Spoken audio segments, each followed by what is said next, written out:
जय शनिदेव, जय श्री राम भाइयों। आज का हमारा विषय है कि एक अघोरी महिला जो घूम रही है नग्न अवस्था में, तो वो सही है या फिर गलत है, ये आज हमारा आज का विषय है। तो जो अघोरी बातें होती है उसके क्या राज होते हैं, उसके क्या कृत्य होते हैं, अघोरी में क्या किया जाता है, क्या नहीं किया जाता। और वो जो महिला जो आप देखते हैं कि गाड़ी में घूम रही है, वो सही है या फिर गलत है। और जो बहुत से लोगों के मुझे फ़ोन आए, जो हमारे शिष्य हैं, कुछ महिला शिष्य हैं, कुछ पुरुष भी शिष्य हैं, तो वो बोलते हैं कि गुरुजी आपके पास नारायणी विद्या भी है, अघोरी विद्या भी है, तो आपको इस बात का पूरी तरह से ज्ञान है कि अघोरी के कृत्य कैसे होते हैं। और ये जो महिलाएं जो घूम रही है अघोरी महिला नग्न अवस्था में, वो क्या सही है, क्या वैसे करते हैं, क्या वैसे घूम सकते हैं क्या लोगों के बीच में। तो देखिए, आपको ये पहले समझना पड़ेगा कि भाई अघोरी विद्या क्या है। ठीक है, भाई अघोरी विद्या का जो सही नाम है, जो उसका जो पहला नाम आता है वो इंद्रजाल विद्या होता है। लेकिन इंद्रजाल विद्या में जो कुछ ऐसे टोटके हैं कि वो अघोरी कृत्य के हैं। अघोरी कृत्य मतलब कि वो घातक कृत्य होते हैं, तामसिक कृत्य होते हैं, तो उसको अघोरी विद्या भी उसको बोला जाता है। लेकिन उसका जो ओरिजिनल नाम वो इंद्रजाल विद्या है। ठीक है। और देखिए कि ये जो महिला जो घूम रही है, वो जो वायरल हुई है कि जो नग्न अवस्था में घूमती है गाड़ी में ऐसे रास्तों पे और बोलती है कि मैं अघोरी हूँ। ठीक है, तो ये सही है या फिर गलत है, इस विषय पर आज हम चर्चा करने वाले हैं। अगर आपने चैनल को सब्सक्राइब नहीं किया तो पहले चैनल को सब्सक्राइब करिए, लाइक करिए, शेयर करिए। और जो चैनल का जो संदेश है, धर्म के खिलाफ, कानून के खिलाफ आप कोई भी काम मत करिए। देखिए भाई, वो बात ऐसी हो जाती है कि जो लोग अघोरी विद्या सीखते हैं या फिर जिनके पास अघोरी विद्या होती है, वो लोग तो पहले तो ऐसे जंगल में रहते हैं, खंडर में रहते हैं, पहाड़ पे रहते हैं, या फिर अगर गांव में भी रहते हैं तो लेकिन गांव के बाहर रहते हैं। इस बात को आपको याद रखना चाहिए। अगर ऐसे अघोरी लोगों को अगर गांव में रहना है, इंसानों के बीच रहना है, तो फिर उनको जो इंसान वहाँ पर रहते हैं उनकी वेशभूषा, उनकी बोली भाषा उनको अपनानी पड़ती है। ठीक है, क्योंकि जो गांव में जो लोग रहते हैं वो नारायणी विद्या का पालन करते हैं और नारायणी विद्या के तत्वों के अनुसार वो चलते हैं। और जो अघोरी विद्या के जो लोग होते हैं, वो अघोरी विद्या या नारायणी विद्या के पूर्ण खिलाफ होते हैं। ठीक है, जो नारायणी विद्या के जैसे मान लीजिए कि नारायणी विद्या दिन है तो अघोरी विद्या रात है। ठीक है, तो ये नारायणी विद्या के पूर्ण खिलाफ रहती है। और जो लोग गांव में रहते हैं वो नारायणी विद्या के तत्वों के अनुसार चलते हैं। अगर किसी अघोरी को गांव में रहना है, उन नारायणी विद्या के लोगों के बीच रहना है, तो उसको भी नारायणी विद्या के तत्व अपनाने पड़ते हैं। उनके जैसी वेश भाषा, बोली भाषा उसको अपनानी पड़ती है। अगर वो बोलेगा कि मैं अघोरी हूँ तो मैं ऐसा ही घूमूंगा, नंगा घूमूंगा और मेरे जो अघोरी कुर्ते हैं मैं करूँगा, तो ये नहीं चलता। ठीक है, अभी आप बोलोगे गुरुजी ये कैसे हुआ, ये कैसी बात है, तो मैं आपको एग्जांपल बताता हूँ, आपको उदाहरण बताता हूँ। जो आप देख सकते हैं कि अगर हम किसी देश में जाते हैं, किसी राज्य में जाते हैं, तो उनकी भी हमें भाषा बोलनी पड़ती है। उनके कुछ नियम होते हैं, उस नियमों का भी हमें पालन करना पड़ता है। क्या अगर कोई मान लीजिए कि कोई भाई पाकिस्तान का व्यक्ति अगर हिंदुस्तान में आ गया, तो उसको हिंदुस्तान जिंदाबाद बोलना ही पड़ेगा। अगर वो वैसा नहीं बोलेगा तो फिर वो इस देश में कैसे रह पाएगा।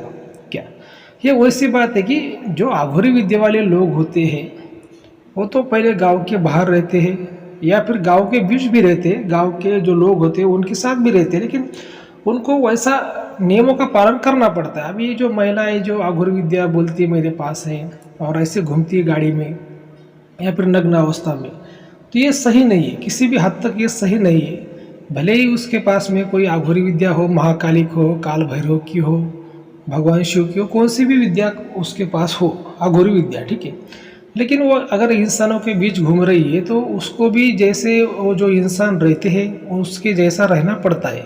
क्या उनके नियमों का पालन करना पड़ता है, ये सही है। ठीक है, लेकिन लोग क्या करते हैं कि अपना खुद का रील वायरल करने के लिए, खुद को बड़ा दिखाने के लिए कुछ भी ऐसे ड्रामे करते हैं कि वो सही नहीं होते हैं। क्या तो ये हमारे जो शिष्य हैं ऐसे बहुत से, उन्होंने मुझे सवाल पूछा था कि गुरुजी क्या ये जो महिला जो ऐसे रील वायरल कर रही है, खुलेआम घूम रही है, नग्न अवस्था में घूम रही है, और खुद को आघोरी विद्या बोल रही है, सही है क्या? तो भाइयों ये सही नहीं है, ठीक है। भले ही आघोरी विद्या में लोग कपड़े नहीं पहनते, कुछ लोग नग्न अवस्था में रहते हैं, कुछ लोग अर्ध नग्न अवस्था में रहते हैं। हाँ, मैं ये मानता हूँ कि आघोरी विद्या में ऐसे लोग रहते हैं, ऐसे नग्न अवस्था में रहते हैं। आपने देखा होगा कि नग्न पूजा भी आघोरी विद्या में होती है, अर्धनग्न पूजा भी आघोरी विद्या में होती है। लेकिन वो आघोरी लोगों के बीच वो कृत्य होते हैं, आघोरी विद्या में वो बातें होती है। लेकिन आप गांव में रह रहे हैं, लोगों के बीच आप रह रहे हैं, तो ये भाई ये नारायणी विद्या के लोग हैं, नारायणी विद्या को मानने वाले लोग हैं क्या? तो ये जो आम इंसान है, इनके बीच अगर आप रह रहे हैं तो आपको उनके जैसा ही आपको रहना पड़ेगा। इस बात का भी आपको ध्यान रखना है क्या? जैसा देश होता है वैसा रहना पड़ता है, वैसी बोली हमें बोलनी पड़ती है, कुछ नियम होते हैं वो देश के, वो पालन भी करने पड़ते हैं। ये वैसी बातें रहती है भाइयों। लेकिन खुद को अभी बड़ा दिखाना या फिर कुछ अट्रैक्ट लोगों को करना, आकर्षण पैदा करना, खुद को बड़ा दिखाने की कोशिश करना, तो ऐसे अगर ये लोग करते हैं तो ये गलत है, मेरे हिसाब से गलत है। और अघोरी विद्या क्या है, नारायणी विद्या क्या है, इसके बारे में हमने बहुत सी वीडियो यूट्यूब पर छोड़े हुए हैं। फिर भी आपको मैं छोटी बातों में आज कुछ समय में आपको मैं बताने की कोशिश करता हूँ कि जो अघोरी विद्या होती है ये तामसिक विद्या रहती है। इसमें जो तामसिक लोग रहते हैं ये अघोरी विद्या में जाते हैं। और नारायणी विद्या क्या होती है, जो सत्वगुणी लोग रहते हैं, सात्विक रहते हैं, तो वो नारायण विद्या में जाते हैं। तो लेकिन जो अघोरी विद्या में जो कृत्य किए जाते हैं वो तामसिक कृत्य होते हैं, बहुत घातक कृत्य होते हैं क्या?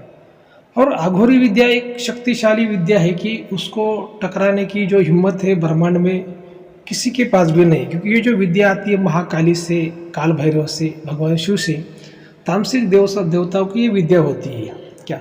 और ये विद्या में किसी का अच्छा भी किया जाता है, किसी का बुरा भी किया जाता है। मतलब आप जैसी खुद की इच्छा है वैसा हमें फल प्राप्ति हो क्या, वो आघोरी विद्या है क्या? जैसे आपके मन के मुताबिक आप कुछ भी कर सकते हो।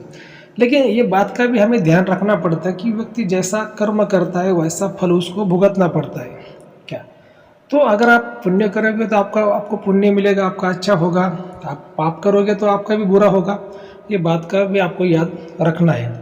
लेकिन जो आघोरी विद्या के पास जो आम लोग जाते हैं, मान लीजिए किसी गुरु के पास आघोरी विद्या है, किसी तांत्रिक के पास आघोरी विद्या है, जैसे मतलब आघोरी मतलब इंद्रजाल विद्या है, आप उसके पास जाते हो तो देखिए ज़्यादातर लोग क्या होते हैं कि खुद के स्वार्थ के लिए ही ये विद्या सीखते हैं या फिर ऐसे गुरु के पास जाते हैं। क्योंकि जो नारायणी विद्या में जो आपका काम नहीं होता तो फिर आप वो आघोरी के पास जाते हैं, इंद्रजाल विद्या के गुरु के पास जाते हैं। लेकिन देखिए भाइयों, कोई भी बात हो, कोई भी कर्म हो, स्वार्थ अगर आप रखते हो तो उस बात को सही नहीं है क्या? अभी मुझे बहुत से फ़ोन आते हैं, बोलते हैं गुरुजी आपके पास इंद्रजाल विद्या है, आपके पास आघोरी विद्या है, आपके पास नारायणी भी विद्या है, तो आप क्या करिए कि हमारा ये काम करके दीजिए। कोई बोलता है किसी का बुरा करना है, कोई बोलता है किसी का फायदा करना है। देखिए बहुत से लोग होते हैं, अपने अपने विचार होते हैं, लेकिन गलत काम नहीं करना चाहिए। जो कर्म जैसा करेगा उसको वैसा फल मिलेगा, ये बात को आपको याद में रखना है। लेकिन जो अघोरी विद्या है भाई, ये बहुत ही पावरफुल विद्या रहती है क्या? और जिसके पास में अघोरी विद्या है, जो मान लीजिए कि आपने अघोरी विद्या का एक मंत्र भी आपने सिद्ध कर लिया क्या, एक मंत्र खाली, पूर्ण अघोरी विद्या या फिर पूर्ण इंद्रजाल विद्या के बाद छोड़ दीजिए, एक मंत्र भी या फिर उसका एक भाग भी आपने सिद्ध कर लिया, तो व्यक्ति को उसके गांव में कोई भी नहीं टकरा सकता क्या? वो एक अकेला व्यक्ति पूरे गांव को भारी पड़ जाता है क्या? लेकिन क्या होता है ना, जो लोग रहते हैं भाई वो सीखते हैं, ठीक है, पहले अच्छा बोल के सीखते हैं कि गुरुजी हम अच्छा करेंगे, किसी का भला करेंगे, लेकिन बाद में लोग बदल जाते हैं, खुद के स्वार्थ के लिए उसका उपयोग करते हैं, गुस्से में किसी का नुकसान कर देते हैं। क्योंकि जो मन होता है वो आदमी के काबू में कभी भी नहीं रहता। देवताओं के काबू में भी वो मन नहीं रहा तो इंसान उनके काबू में क्या रहेगा? तो ये ऐसी बातें होती है। तो जो व्यक्ति अघोरी विद्या सीखता है उसको किसी का भी बुरा नहीं करना चाहिए। लेकिन हालांकि 70% ऐसे लोग होते हैं सीखने के बाद में किसी का बुरा करते हैं या फिर उसका उपयोग आपने खुद के स्वार्थ के लिए करते हैं। विद्या कभी भी बुरी नहीं होती, विद्या हमेशा अच्छी रहती है। उसको आप यूज कैसे करते हो, जो यूज करने वाला है उसकी बुद्धि कैसी है, अच्छी है या फिर बुरी है, उसके अनुसार वो फल मिलता है, उसके अनुसार वो विद्या काम करती है। तो ये ऐसी बात है आगोरी विद्या की, तो जो महिला घूम रही है उसको ऐसे नहीं घूमना चाहिए। भले ही उसके पास में कोई आगोरी विद्या है, तामसिक विद्या है, इंद्रजाल विद्या है, लेकिन वो इंसानों के बीच रह रही है तो उसको कुछ इंसानों के नियमों का भी उसको पालन करना चाहिए। ठीक है। और ऐसा हमारे गुरु भी कहते हैं, ऐसे शास्त्र भी कहते हैं, वैसा उसको पालन करना चाहिए। ऐसा इतना खुलेआम ऐसा ओपन नहीं घूमना चाहिए। ठीक है। कुछ कपड़े पहनने चाहिए, भले पूरे कपड़े ना पहनो, लेकिन जो भी कुछ आवश्यक कपड़े उतने तो पहनने चाहिए।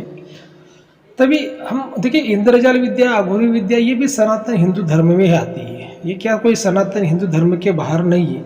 क्योंकि इंद्रजाल विद्या, अघोरी विद्या जो लोग बोलते हैं, जो है मेरे खुद के पास भी है, तो ये शिव से आती है, काल भैरव से आती है, महाकाली से आती है, और ये देवता भी सनातन धर्म में आते हैं। आपने देखा होगा कि श्रीमद् भागवत महापुराण में भी महाकाली का जिक्र किया गया है, माँ दुर्गा। रामायण में भी भगवान श्री राम ने हो या फिर रावण में महाकाली की पूजा की है। तो ये सनातन हिंदू धर्म के देवता है, लेकिन इनके तत्व अलग है। ठीक है। और वो ब्रह्मांड को चलाने के लिए वो तत्व जरूरी है। जैसे ब्रह्मांड को चलाने के लिए दिन भी जरूरी है और रात भी जरूरी है, वैसे ये बातें हैं। तो ठीक है, आपको वीडियो अच्छा लगा है तो अपने चैनल को सब्सक्राइब करिए, लाइक करिए, शेयर करिए। धन्यवाद।